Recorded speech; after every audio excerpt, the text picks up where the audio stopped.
Hello and welcome to this edition of Money in Motion video blog. This is Dan Perkins and thanks for watching. Today I want to spend some time talking about investing. Maybe it's 102. We did Investing 101 some time ago. I want to talk about investing for income and investing for growth. Most of my clients are at an age where they need their investments to produce regular, predictable income so that they can have a standard of living that they can count on. So cash flow is extremely important. I know that the markets have been volatile. In fact, the chart you're about to see shows the volatility of the markets last week. In fact, we started off on Monday and had a very volatile week. And for the entire week, the total gain of the Dow Jones was 17 points. So a lot of discomfort, a lot of euphoria, all mixed in the same week, and yet we virtually were unchanged for the week. So it's important to understand that the markets are volatile, and given what's going on in the world, I expect them to continue to be volatile. So as a manager, I have to make a decision. If your desire is for income, then I select investments to produce cash flow.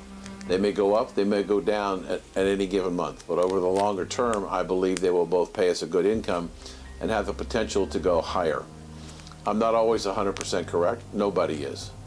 But I know this, if I'm getting a 6% yield, and because of market volatility, I sell a position in order to preserve the capital, the only way I can give you the 6% cash flow is I have to start liquidating your assets. And that's an absolute disaster because cash is not paying us anything.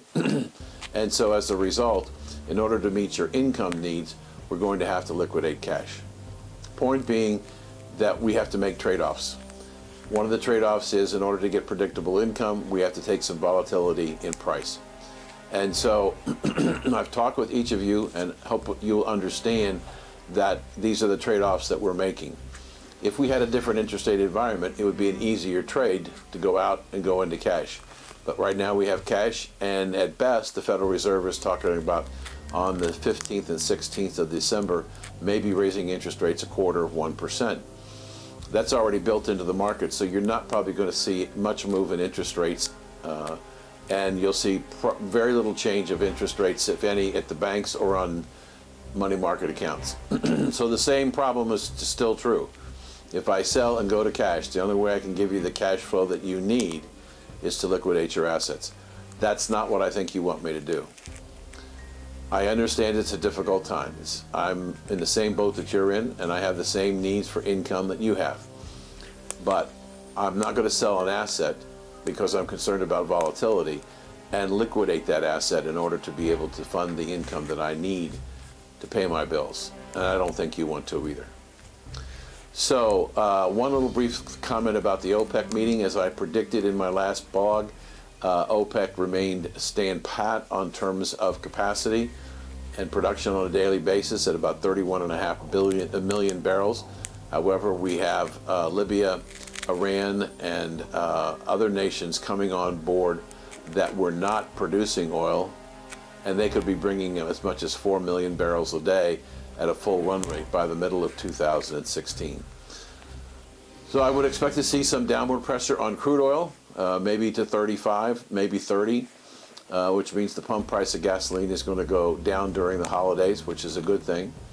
And we're going to see gasoline prices probably lower than we've seen in our lifetime. So that's it for now. As you know, I'm headed to Europe, and when I come back, I'll give you an update of what happened there and see what's going on in the market and give you an outlook for the year end. This is Dan Perkins. Thanks for watching.